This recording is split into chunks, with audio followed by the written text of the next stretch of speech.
At its height, the Roman Empire was home to about 30% of the world's population, and in many ways, it was the pinnacle of human advancement. Its citizens enjoyed the benefits of central heating, concrete, double glazing, banking, international trade, and upward social mobility. Rome became the first city in history with 1 million inhabitants and was a center of technological, legal, and economic progress. An empire impossible to topple, stable and rich and powerful. Until it wasn't anymore. First slowly, then suddenly, the most powerful civilization on Earth collapsed. By civilization, we mean a complex society where labor is specialized and social classes emerge and which is ruled by institutions. Civilizations share a dominant mutual language and culture and domesticate plants and animals to feed and sustain large cities where they often construct impressive monuments. Civilization lets us become efficient on large scales, collect vast amounts of knowledge, and put human ingenuity and the natural resources of the world to work. Without civilization, most people would never have been born, which makes it a bit concerning that collapse is the rule, not the exception. Virtually all civilizations end, on average, after 340 years. Collapse is rarely nice for individuals. Their shared cultural identity is shattered as institutions lose the power to organize people. Knowledge is lost, living standards fall, violence increases, and often the population declines. The civilization either completely disappears, is absorbed by stronger neighbors, or something new emerges, sometimes with more primitive technology than before. If this is how it's been over the ages, what about us today?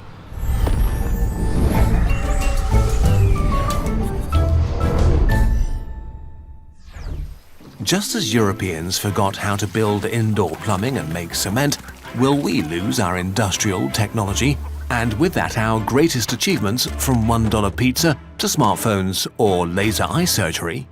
Will all this go away too? Today, our cities stretch for thousands of square kilometers. We travel the skies. Our communication is instant.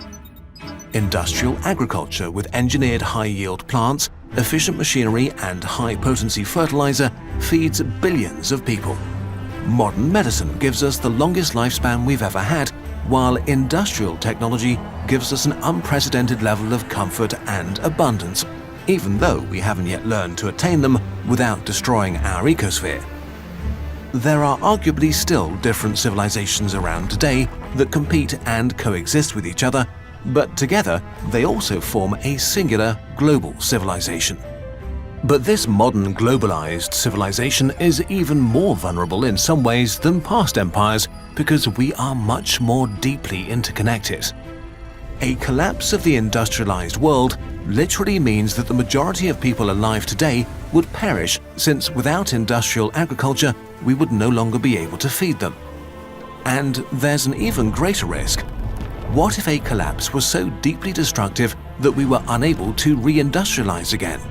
What if it ruined our chances of enjoying a flourishing future as a multiplanetary species?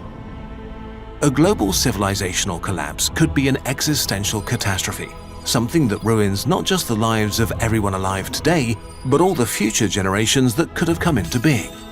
All the knowledge we might have discovered, the art we might have created, the joys we might have experienced would be lost. So, how likely is all of this? Let's start with some good news.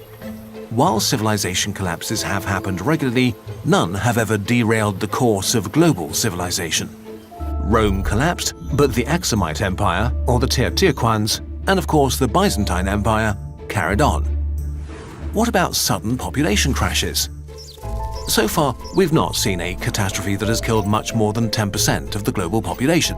No pandemic, no natural disaster, no war. The last clear example of a rapid global population decrease was the Black Death, a pandemic of the bubonic plague in the 14th century that spread across the Middle East and Europe and killed a third of all Europeans and about 1/10 of the global population. If any event was going to cause the collapse of civilization, that should have been it. But even the Black Death demonstrates humanity's resilience more than its fragility. While the old societies were massively disrupted in the short term, the intense loss of human lives and suffering did little to negatively impact European economic and technological development in the long run. Population size recovered within 2 centuries, and just 2 centuries later, the Industrial Revolution began. History is full of incredible recoveries from horrible tragedies. Take the atomic bombing of Hiroshima during World War II.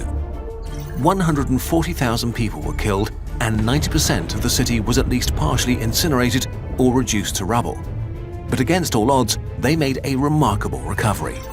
Hiroshima's population recovered within a decade, and today it's a thriving city of 1.2 million people. None of this made these horrible events any less horrible for those who lived through them. But for us as a species, these signs of resilience are good news. Why recovery is likely even in the worst case. One thing that's different from historic collapses is that humanity now has unprecedented destructive power. Today's nuclear arsenals are so powerful that all-out global war could cause a nuclear winter and billions of deaths. Our knowledge of our own biology and how to manipulate it is getting so advanced that it's becoming possible to engineer viruses as contagious as the coronavirus and as deadly as Ebola. Increasingly, the risk of global pandemics is much higher than in the past. So we may cause a collapse ourselves, and it might be much worse than the things nature has thrown at us so far. But if, say, 99% of the population died, would global civilization collapse forever? Could we recover from such a tragedy? We have some reasons to be optimistic. Let's start with food. There are 1 billion agricultural workers today, so even if the global population fell to just 80 million, it's virtually guaranteed that many survivors would know how to produce food.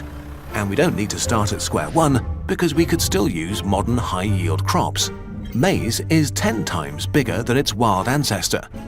Ancient tomatoes were the size of today's peas.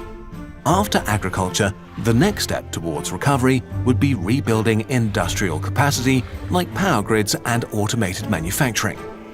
A huge problem is that our economies of scale make it impossible to just pick up where we left off.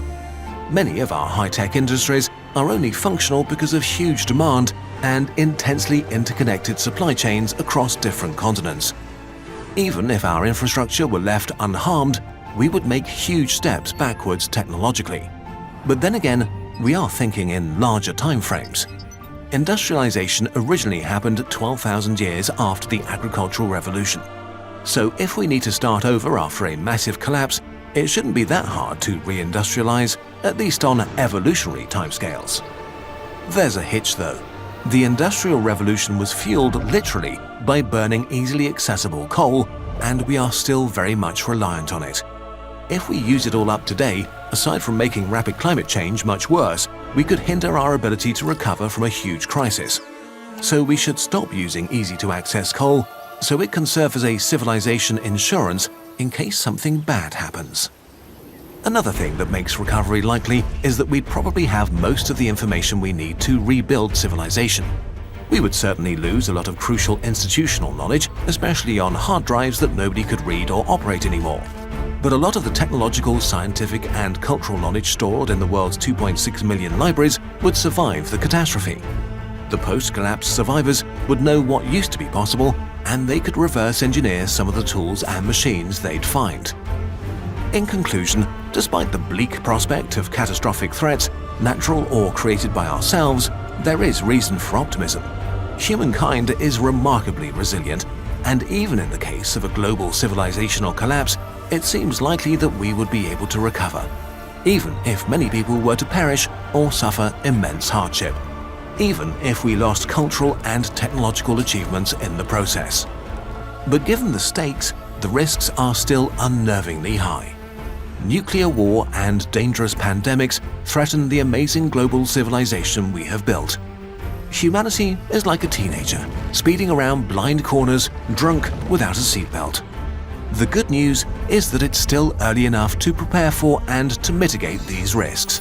We just need to actually do it.